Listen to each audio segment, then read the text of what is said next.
Very good afternoon, boys and girls. My sincere apology, first of all, for uploading this quite late. So, basically, if there's a public holiday, we won't be having any classes, but due to too many public holidays fell on Monday, I have to do the online class. So, basically, this is week 5, and we're going to look into evolution of tourism industry. So basically, what is evolution? Evolution is the change that happened across the years and the reasons for such change. So when we look at this topic, we will be looking at tourism purely because events and recreation is actually a part of tourism. We can't separate completely, and all of these are under one umbrella. So we will just look into tourism industry. Well, for tourism, there is a lot of components that can be parked under tourism umbrella. However, here I have focused on four important component, which actually being the main reason for tourism industry to run their businesses. So first of all, we have attraction, accommodation, transportation, food and beverage. So obviously, in the tourism industry, attraction can't work alone. Accommodation can't work alone. You need all this when you are visiting a place. So if you notice in your tour package, usually all these elements are packed under. For example, let's say you are going for 5 day, 4 night Yogyakarta trip. So definitely you will have attractions and you will have a place to stay, and of course you will have a car or coach that is transferring you from point A to point B, and definitely you will have meals like breakfast, lunch and dinner. So here we're going to look into accommodation, food and beverage, as well as a little bit about transportation, how it is actually evolved from the beginning till now. So when you guys look at the history, you know that Greek create that, Roman create this and everything. So what we have now is actually derived from the empires that conquer last time. And when you look at the history, you know that most of the development is actually happened from the Roman side. So whatever that they have created, we just modify it, and that is actually a part of evolution as well. And this evolution is actually encouraging, or I would say developing the industry more further, which is also encouraging people to move around and travel around very frequently. So what is accommodation, or known as lodging industry, is basically when a person is away from a home or usual environment, there is a temporary place for them to stay. However, this lodging industry is no more we have like budget to 5 star, but in fact we have 6 star resorts or hotels, and we even have like homestays, we have Airbnb, coach serving, we have so many accommodation now. So if you want to get accommodation for 50 ringgit, yes you can get, and if you want to get for 7,000 ringgit, yes you can get. So lodging industry is actually now fulfilling the demand of the market, which is really starting from a lot of variety. So we're going to look into few of this, and also we're going to look into how these amenities and facilities that we have right now in the hotels actually derived from, because it's not from the beginning we have these toiletries or electrics or drinks, etc., etc. All the amenities and facilities of accommodation that we have right now is actually add on when the years goes one by one. So we will look into that as well, like some interesting facts. So for before we look into the amenities and facilities, definitely you guys need to know like how the hotel that we have now is actually derived, like how it is derived from the beginning. So first of all, we have like inns, and then it goes with modern hotels, and then private homes, business hotel, then city hotel. And now we can't even categorize the hotels based on the location. It's beyond that. So later I will show you how you can classify a hotel. Of course, location is one of the reason, but now it's really developed, and it's really more based on like the technology they use, and there are so many other factors actually involved when you want to categorize the hotels. So I need you guys to watch this video, because this online lecture I can't play the video here, because the video, if I play the video only I can hear, so it's a bit of not very convenient for all of you. And anyway, the video is a bit long, so you guys can just copy paste the link in YouTube, and you can just watch the transformation of accommodation industry from inn to city hotel. And I mentioned here that after you watch the video, you need to rearrange. So the arrangement here is actually not the correct one. So after you watch the video, you have to rearrange, which I will do it here itself since we are not in the classroom. So obviously, before anything, we have a private home. If you look at the ancient time, people travel by foot, or they use animals like donkey,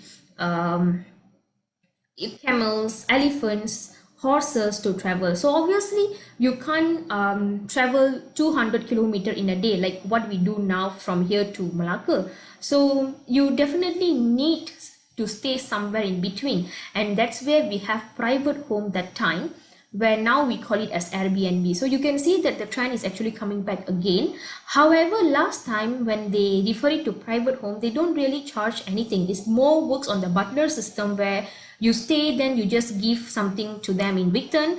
Like it can be something eatable, it can be something like usable, something like that. They don't really charge, you know, a specific amount. But now Airbnb is, we have a specific rate. That's the difference.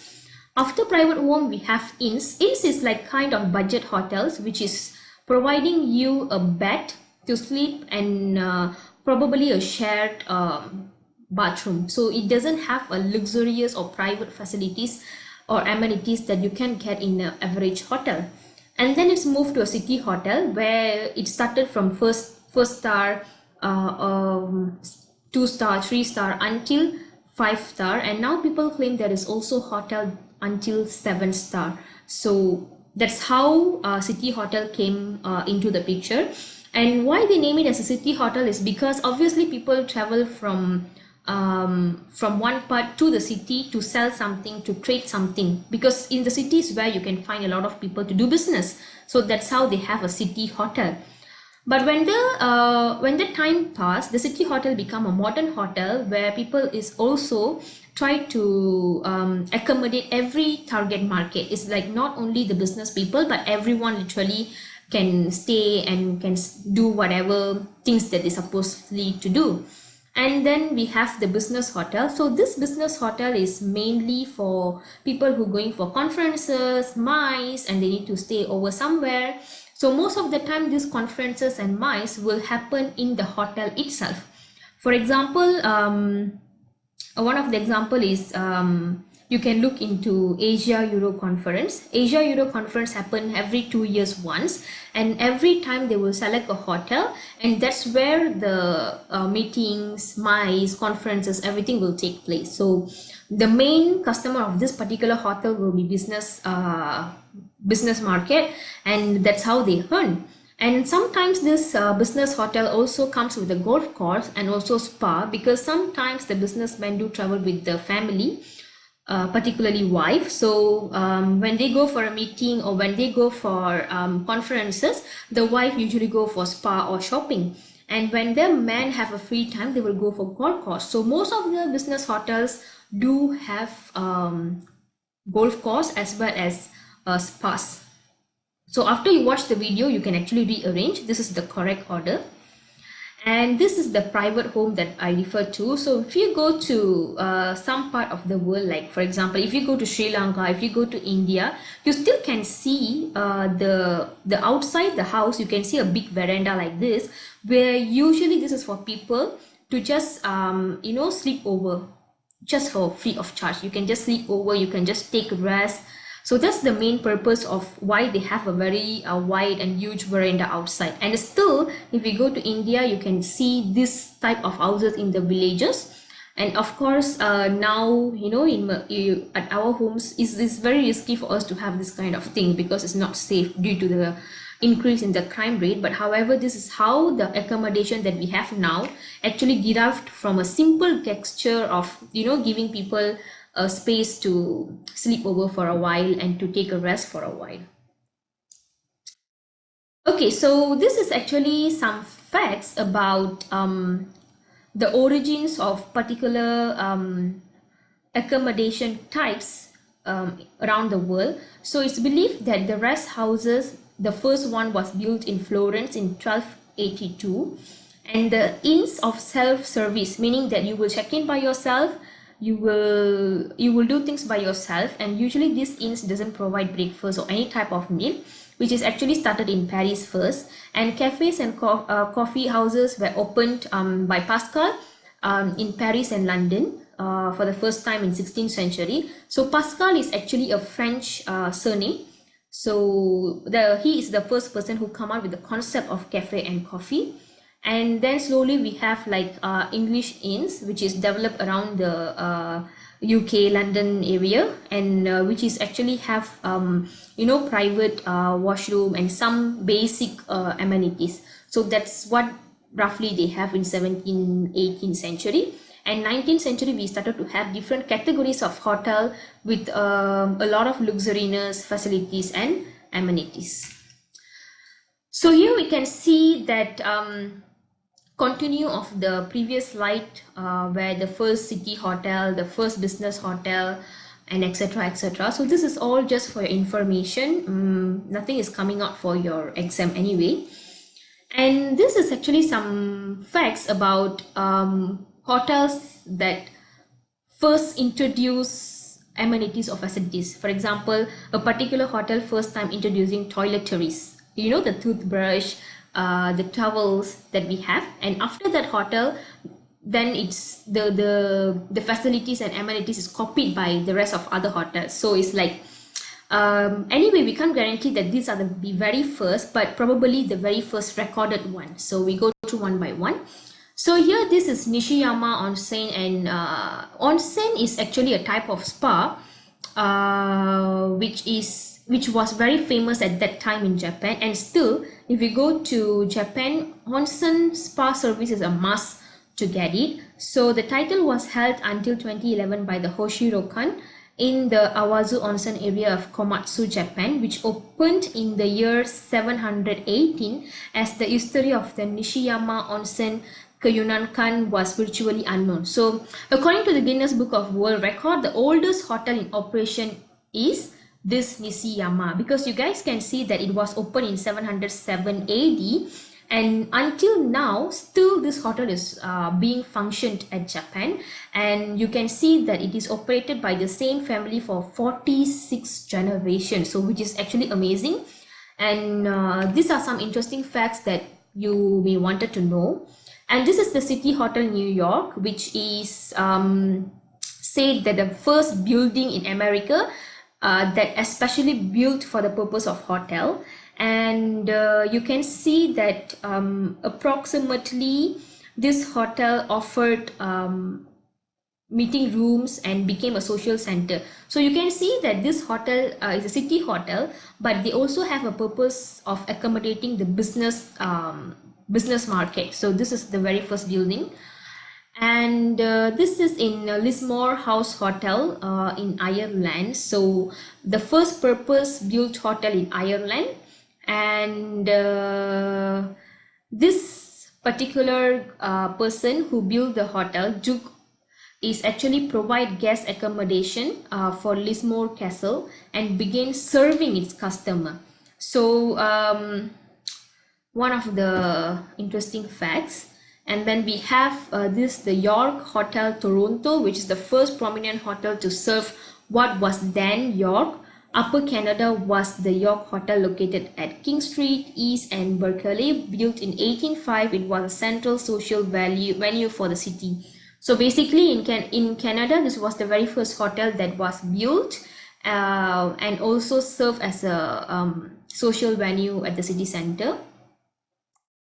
And then we have Bronze Hotel London, and this is actually considered that one of the first hotel that built in London, as well as the families who run the hotel in the 18th century are still running the hotel, which means this is still available there. And also another interesting fact is it also witnessed many historic events, such as the first ever telephone call by Alexander Graham Bell, and it still functions till today. So yeah. And the Lord Nelson Brewery Hotel Sydney. So the Lord claims to hold the title of Sydney's oldest continually licensed hotel, located in the historic Rocks precincts and home of Australia's oldest pub. So you can see that in Australia, this is the considered the oldest hotel plus a licensed one, and also they have a pub. And here you can see the first 8 hotels that changed the industry, meaning that because of they introduce certain things, it add value to the accommodation, which until now being followed. So for example, you look at this electric Christmas tree, Hotel del Coronado San Diego. So this hotel currently celebrating its 125th anniversary, and this hotel is the world first electronically lit outdoor Christmas tree. So now you can see that when you go to the hotel, there is a Christmas design, the themes, different festivals, decorations. But this is the first one that actually lead to the idea of celebrating different festival by decorating the hotel. So something interesting to know. And then this is the hotel that first introduced on ensuite bathrooms, meaning that usually whatever accommodation that you have before, I mean in the 16th to 18th century, it doesn't come with the attached bathroom or private bathroom. So like it's like few rooms have to share with a public washroom or toilet. So but for this hotel, the Goring Hotel in London is the one that first introduced ensuite bathroom, which means attached bathroom in 19th century, which actually became one of the important criteria for a hotel. So nowadays, if you go to a hotel, if it doesn't come with the bathroom, probably you won't go inside, right? So it's quite important for now. And in room radios, Boston Park Plaza Hotel Boston. So this is the very first hotel that actually provide guest radios in each room, and this is slowly changed to guest TVs in each room. So now whenever we go, wherever we stay, we will see definitely there is a television in our room, which actually derived from this particular hotel in the 19th century. And room service. The Waldorf Astoria, New York City, and this hotel is the very first hotel that introduced room service in the 19th century. So yeah, so the rest of the hotels, we are just following this, where now room service is one of the important criteria. And in fact, many people are doing research on how quality the service is to measure the performance of the hotels as well as the quality of the hotel. So it's a big thing, right? It's just derived in the 19th century, and now we are considering that as a main component when we measure or evaluate the quality. Mini bars. So Hilton Hong Kong is the very first hotel that actually provide mini bar, and mini bar was globalized after that. And Adolphus Hotel Dallas is the very first hotel that introduced central air conditioning, and just to provide the comfort to the guests. And Four Seasons London at Park Lane Hotel is actually the very first hotel that come out with the concept of bathroom amenity. So nowadays, whenever you go, you will see like the shampoo, soap, conditioner, bath, shower cap, curtain baths. Sometimes you will see needles. I don't know what is the exact purpose. And all this is actually first introduced by Four Seasons in London, and it's in the 19th century, and slowly people make that as a complimentary and compulsory amenities for every rooms. Even you go to budget hotels, you will find that. And this is Wolgan Valley Resort Australia. It's a very first carbon neutral certified resort, and it is also followed the concept of responsible luxury travel. Okay, this is a little bit interest to study about. So we have inns, private homes, hotels, and different types of hotel, etc., etc. But now, if we go to hotel like in Malaysia, if you go to hotel like the Duzon in Port Dickson, It costs roughly 1,500 per night. If you go to the Banjaran Hot Spring Hotel or Resort, it costs 2,500 per night. If you go to Sekeping Serenda, it costs around 2,000 per night. And why all these hotels are extremely expensive is because of their location surrounded by the environment, which they claim themselves as sustainable hotels. Sustainable hotel means that usually that hotel follows few steps or few rules or regulation which intend to reduce the negative impact towards the environment. Plus, it makes the tourists or the guests to be more responsible towards the nature, and usually this is located surrounded by the nature, and that's the reason why they strongly follow the sustainability or responsible criteria.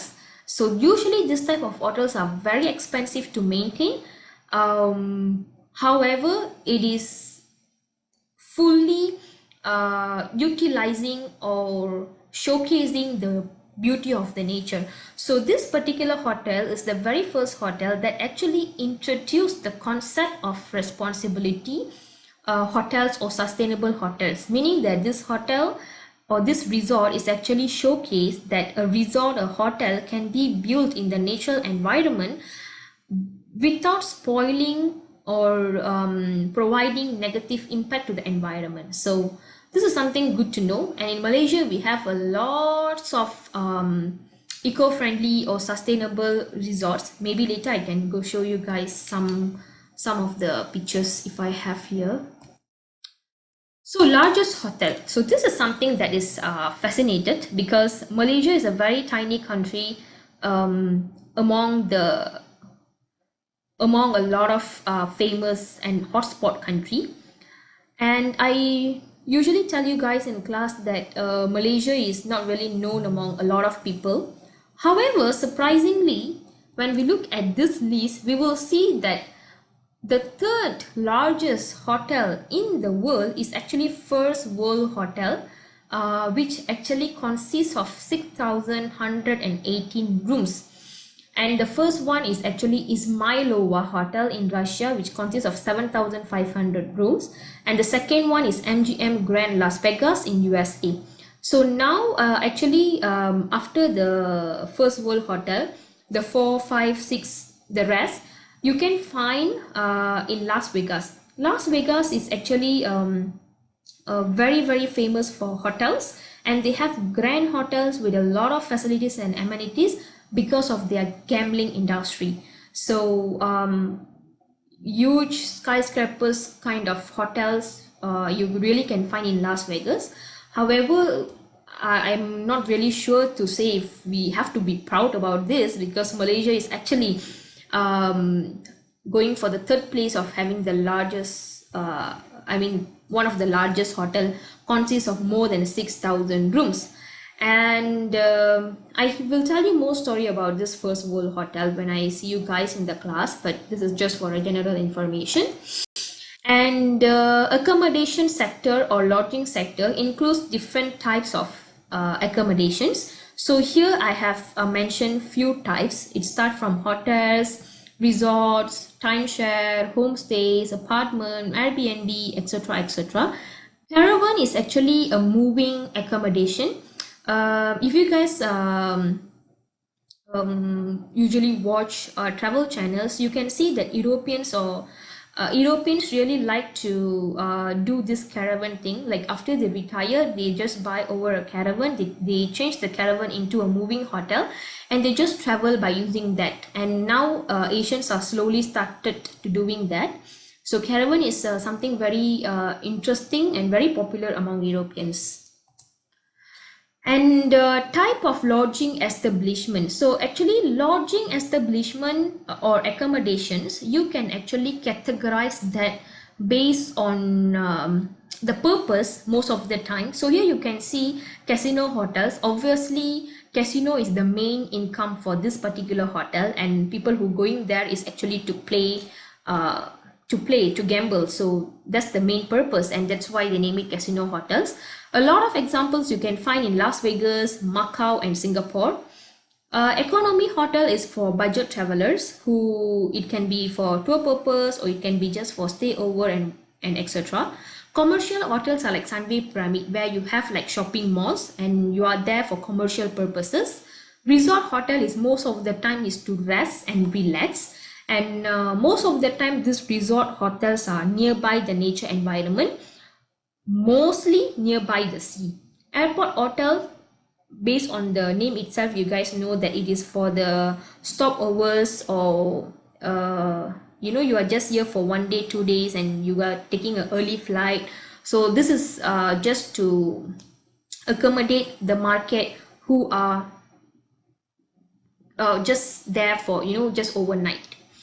Residential hotel is usually for people who are staying in out of their countries, like working purpose or any other purposes here for a long term. So they usually stay in residential hotel. And nowadays the locals also interested in buying the residential properties because it comes with a lot of facilities, like swimming pool, gym, hospitals, and everything like nearby. So it's like the concept is to provide the residents a hotel experience. So you can find now a lot nearby KL in the city centers, but before this, the main purpose was to accommodate the foreigners who is living out of their countries. But now it's slowly changing to accommodate the local itself, probably because of the no disposable incomes.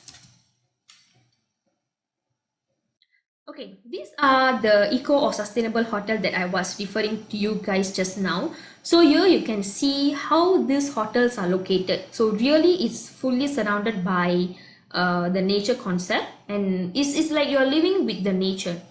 In Japan, there is a spa called forest bathing. This spa is actually very simple. You will be not getting any services, no massages, nothing. But this forest bathing spa is where you will be overnight in the jungle, and the therapy is actually listen to the nature.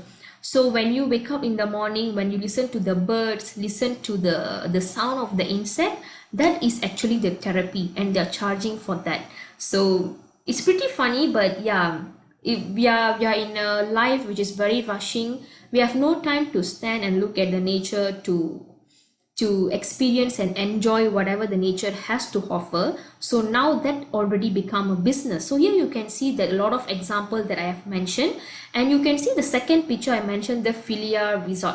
So this Filia Resort is actually located at Malacca, right after you pay the Ayakoro toll. And what is the uniqueness of this resort is actually fully built by a bamboo, and the pathways is all made from the train or the railway wood. When not for the electrical one, but if you look at KTM, there is a wood in the track. So every few years they have to change the wood, and those woods is actually will be thrown away, and this resort is actually collected all the unusable woods, and they use that as a pathway over here. And everything is made of recycled items. Everything is very sustainable, and even if you go to the room, they don't have a doorbell, and they have something else replacing the doorbell. I don't know how to explain it here, but if we have time and if we have the permission, maybe we can visit this hotel and we can see how sustainability is implemented in this type of resort. And these are the unique hotels around the world. Now we know that hotels are there for purpose. Hotels are there to give the tourists the experience. It should be accessible, it should be comfortable, blah blah blah. But now the hotels need to be very competitive. So they have these unique hotels which built in a very different environment. It can be the structure, it can be the location, it can be the purpose, it can be the decoration. So here I mentioned few unique hotels is actually becoming a trend. And you can see that from private homes, how the hotel industry actually developed until the unique hotel. So here you can see like Tree Hotel in Sweden, and the second picture is the Dog Bark Inn in USA. So the specialty of this hotel is the shape of the hotel itself. And then we have Propeller Island City Hotel, which is surrounded by Mirror 360. And then we have Heist Hotel in Sweden. Followed by we have this Dust Park Hotel. So this is a container concept where Malaysia also we have this kind of concept now. And then we have underwater like rooms. This is very famous in islands like Fiji, Maldives. And then we have Upside Down Hotel in Amsterdam, and it's very colorful and the structure itself is different. And then we have the Cave Hotel in Cappadocia, Turkey. So if you guys go to Turkey, in Cappadocia, most of the hotels are built in the cave hotels, and these caves are real caves. And this is one of the unique experience and attraction that attracted people to visit Turkey. And how to classify the hotels is actually based on this criteria. We can actually classify the hotel based on location, based on client, client meaning that if they are from education, from their education background, their gender, their income, their nationality, etc. Teams, like if the hotel is accommodating business travelers, then that's the team. If the hotel is accommodating gamblers, then that's the team or purpose.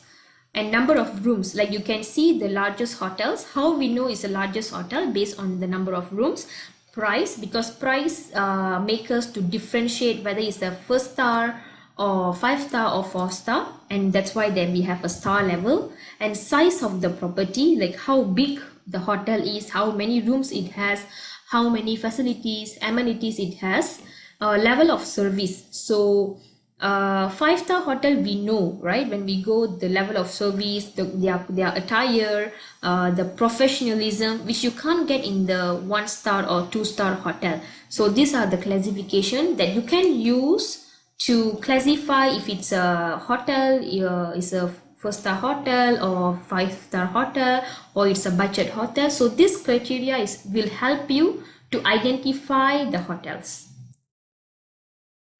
This is the video that I wanted to show you guys. Like, it start from private homes, end up in unique hotels, and all the while it was served by humans, right?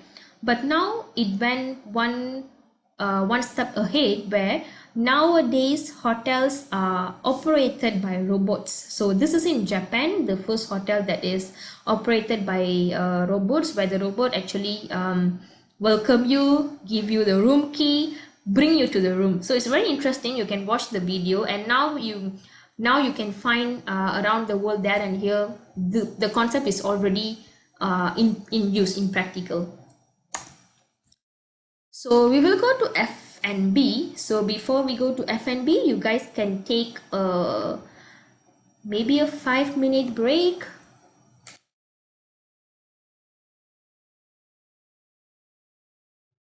So the 5-minute break, and we will continue with F&B, and after that we will continue with the tourism industry itself.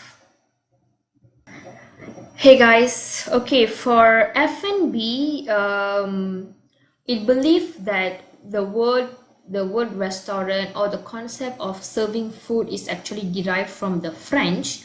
So the word restaurant meaning that restores of energy, because usually when you consume the food, it means that you are getting the energy. So restaurant meaning that restores of energy, which is derived from a French word. And F&B industry is basically a very important industry, and usually it is involved in the business of providing food or creating food or distributing food. So here the history of food service industry, which is not really important, but it is good to know. The food catering establishment, which may be described as restaurant, which I mentioned just now, derived from a French word. But here there is also restaurants or this F&B service that we know that the Europeans are actually very involved in this F&B industry. However, it is believed that this industry is already started in the 12th century in Hangzhou, which is a cultural, political, and economic center during China's Song Dynasty. And during that time, Mayu Qing, a bucket chicken house, is established, and this was established in 1153 AD. And you guys need to believe this, that this particular restaurant is still serving up meals today. So even though the word restaurant or most of the concept is derived from Europe, particularly France and Italy, however, it is believed that the Asians, particularly from China and India, they already have the techniques of creating the cuisine, but it's just wasn't publicity like how it used to happen in the European continent. So here we can see the shop that I mentioned just now in China still running the business, and this particular restaurant survived numerous wars, invasion, dynasties, and etc. And they are very famous for the chicken that they make. So here, as I mentioned earlier, the European side, which was very famous, and they have a set of rules and regulations. For example, when you consume food, you must use this, you must sit this, you must do this. So those ethics actually derive from Europe as well. And this is one of the oldest restaurants or eatery that is still available after Mayu Qing's. And here you guys can see that the very first restaurant which is started to have tables and menus and etc. is actually Grand Taverne de Londres. So this is the very first hotel that actually introduced the menu card, which allowed the people to choose whatever they want to have. And this hotel was founded by someone called Anthony in Paris. So you can see that not only the name but also the basic ethics and the basic criteria that we used to see in a restaurant actually derived from France. And this is how the hotel looks like, and it's still in use today. And the very first fine dining restaurant is established in France as well in the 18th century. And the very first cafe, Le Café Anglais, is also actually started in France. And this is a description about the first dining restaurant in US, in Russia, there and here, just to give you guys some idea. A very first cafeteria actually started in the Kansas City in the 18th century. This is the very first drive-in restaurant which was introduced in California. And the very first fast food which was established in the 19th century was McDonald's by Raymond Albert, which is still in service today. And how this F&B service operation, we can categorize them, or the types of F&B service available. Firstly, we can categorize this F&B outlet based on many other reasons, which we will look into that later. But first of all, there are many types of F&B outlet. For example, we know fast food, we know fine dining, we know hotel restaurants. But apart from that, you can see here that we have ethnic restaurants, coffee houses, catering services, canteens, cafeteria, fast food, and etc. And now we can see that you even can order online like Grab, Food Panda, and etc.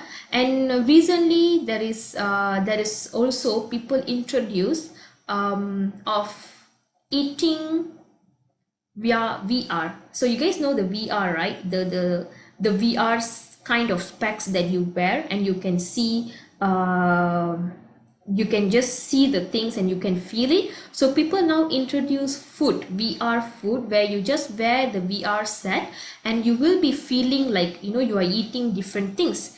And now the evolution is doesn't stop there. It is also went further, where you can choose your own ingredient and you can watch when the chef cook from your table in a tablet. So that's how the evolution actually went far from just getting food to creating your own food. And of course you are paying for everything that you are doing. And these are some team restaurant around the world. You can see we have the toilet team restaurant, underwater team, Hello Kitty team, cave hotel, train. So different team actually carry more value, and of course these different team restaurants are more pricey due to the setup and atmosphere that they are creating for the guests to consume the food. So a lot of research has been done in analyzing the satisfaction of a guest who consume the food based on the environment.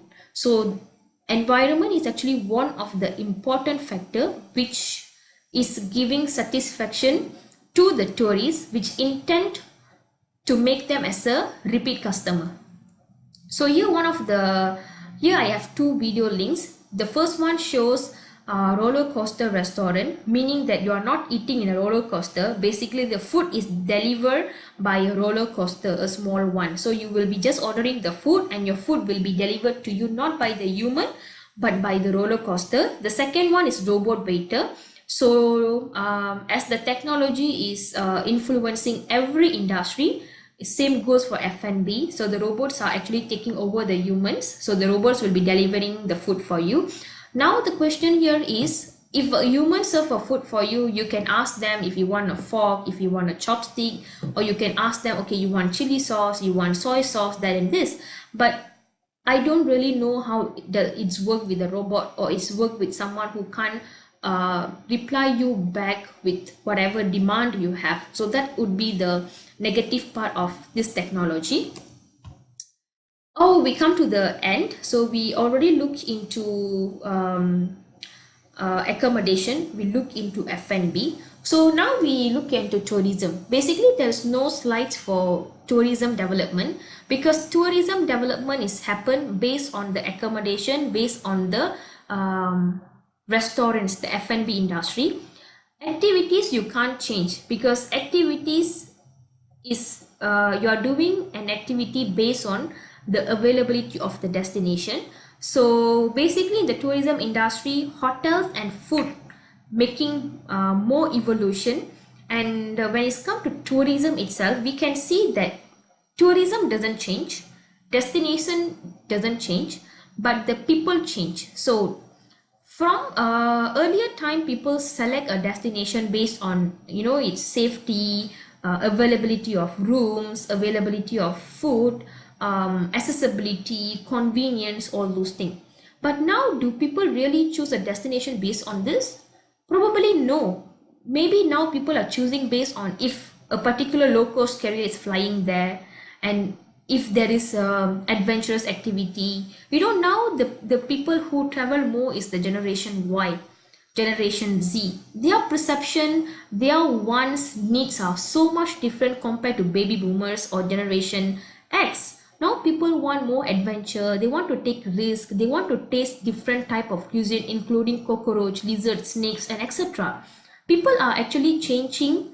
I won't say weird, but I would say unique. So in order to fulfill this unique market, we definitely need the facilities to accommodate them. So that facility is actually accommodation and also food industry. However, if you ask me, Miss, is tourism industry is changing? I would say yes. How it's changing based on the purpose of a person want to travel. So research says that generation Y and Z is currently overtaking the tourism industry from the baby boomers and generation X. And this generation Y and generation Z are mostly the adventurous who are the risk takers. who are willing to travel anytime they want. They don't actually base on a fixed itinerary. They don't actually select a destination based on its popularity, meaning that in the during the baby boomers time, people select a destination based on the icons. For example, Eiffel Tower, Taj Mahal, Great Wall of China. These hotspot attract them. But for currently generation Y, this hotspot doesn't attract them. What attract them is the uniqueness. What attract them is the risk taking. What attracts them is something that they can't see every day. For example, when I asked in class where you guys would like to go, I got two answers. Number one, Thailand.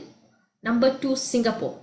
So, some of you say Thailand, probably because of the food or because of shopping or because of something different you can see from Malaysia, right?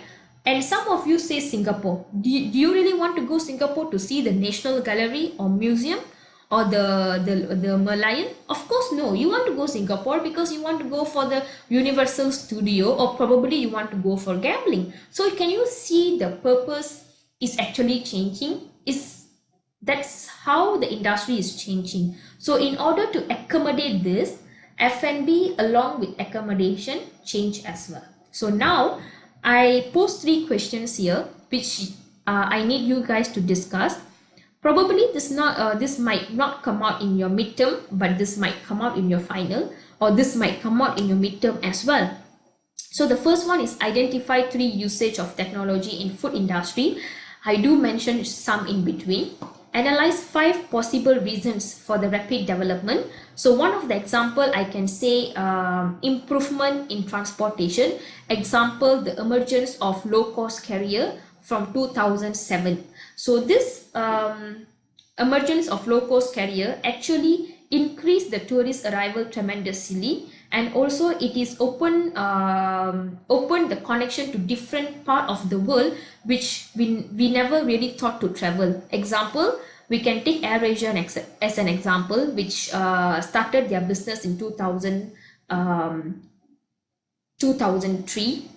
Then when they start their businesses, they open their connection to within Malaysia, and they covered most part of Malaysia, and slowly they extend their connection to different part of the world, which includes like countries like Myanmar, Laos, Philippines, those countries that we don't really think of travel, and usually most of the airlines only go to the capital city. Example, if Myanmar, they just go to the capital city Luang Prabang. So but AirAsia or some other low-cost carriers like Scoot Air, Malindo, they don't just cover the capital city, but they cover different cities in that country as well. So I personally think that the connectivity of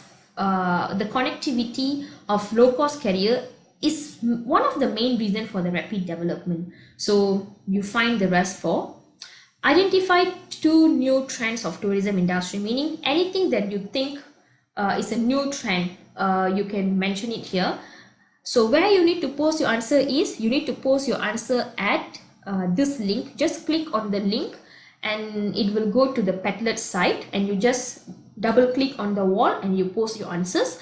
I will comment on your answer if it's right or wrong, and I also will post the answer for this discussion questions by Monday. Okay, by Monday, or probably today after I see you guys already answer for this, I can share my answer with you, or we can discuss in the next class, in the following class. Okay, so I think that's all from me, and these are some tips that you can look up to, because here I asked few questions, right? And this is, you can look at the location, if there is any changes in the location, operation hours, the menus, the way of ordering food, or reservation style, all this. So you can use this as tips to find the answers for this.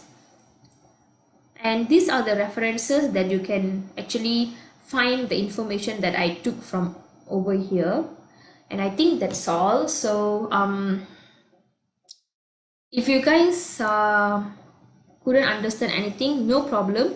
We will have a revision class on the week 14, or in between you have any question you can ask me. So basically this chapter evolution is to show you guys how the industry has changed from the beginning until now. Usually you won't get questions on what is the first hotel that introduced toiletries. No, you don't get this kind of question. You will get questions like how to classify a hotel, what type of F&B outlets are available. Okay, these are the common questions, but the very famous question that usually will come out is the current trend. Doesn't matter in the F&B industry, the accommodation industry, people want to know what is the current trend. So what will come out for your exam, doesn't matter for your midterm or your final, is the last 3 questions that I posted for discussion. So just focus on that question. It will be good enough. The rest will be the additional information for you guys regarding the evolution of the industry. So this chapter is actually a pretty easy chapter, very straightforward. You don't need to memorize anything from here. So thank you so much, guys. I will see you all next week, which is 19. So you will have your midterm exam first for 1 hour, 2 to 3. Then you will start with your presentation 3:30 to 5. Each group is given 10 minutes to present. And as I mentioned earlier, everyone should wear formal attire. You don't need to be completely formal, but formal, no slippers, wear shoes. And your midterm, I do mention in the class that your midterm will be a short answer question, and it will cover whatever we study from week 1 until week 5, until this chapter. And it carries 10 marks. I mean, it carries 10 percentage. So I designed your paper where your total marks is 20. So whatever marks you get, you will be dividing by 20 times 10. That's how your final mark will be given. So I think pretty much that's it for Monday's class. Please come on time at 2 o'clock because your exam is only 1 hour. So if you come late, you will have less time. And after your midterm exam, 3:30, we will start with the presentation, right? So thank you so much. See you guys next week.